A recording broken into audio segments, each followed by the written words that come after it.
అసలు కంటే కొసరెక్కువని, పత్తి కంటే కూడా పత్తి గింజలకి రేట్ ఎక్కువొచ్చింది. పత్తి గింజలు సాధారణంగా పత్తి బాగా పండినప్పుడు గింజల సప్లై ఎక్కువగుంటది గాబట్టి, ఆటోమేటిక్‌గా ఆ ధరకి సంబంధించినటువంటిది పతనం ఉంటది. అట్లాంటిది క్రిందటిసారి 2000 క్వింటా అమ్మినటువంటి పత్తి గింజలు ఇప్పుడు 3300-3400. దీనికి 2 కారణాలు.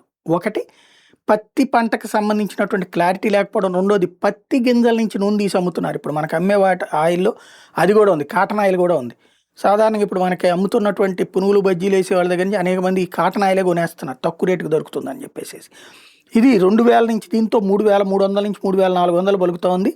ఇంకా భవిష్యత్తులో పెరిగే అవకాశమే కనబడుతోంది.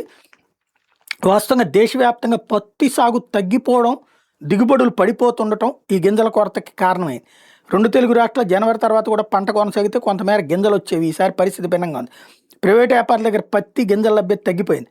సీసీఐ దగ్గర మాత్రమే గింజలున్నాయి. అది ఆన్‌లైన్‌లో వేలం విధానంలోనే అమ్ముతోంది. ఏటా కంటే ఈసారి లభ్యత 20-30% తగ్గొచ్చు అన్నటువంటి అంచనాల నేపథ్యంలో పోటీ పెరిగింది.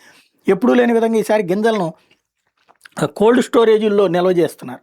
నాణ్యమైన గింజలు మహారాష్ట్ర, గుజరాత్ వ్యాపారులు ఎక్కువగా సేకరిస్తున్నారు. తెలంగాణ నుంచి మన రాష్ట్రంలోని ఆయిల్ మిల్లులకి ఏటా మాదిరిగా పత్తి గింజలు రావడం లేదని యజమానులు చెప్తున్నటువంటి పరిస్థితి అయితే ఉంది.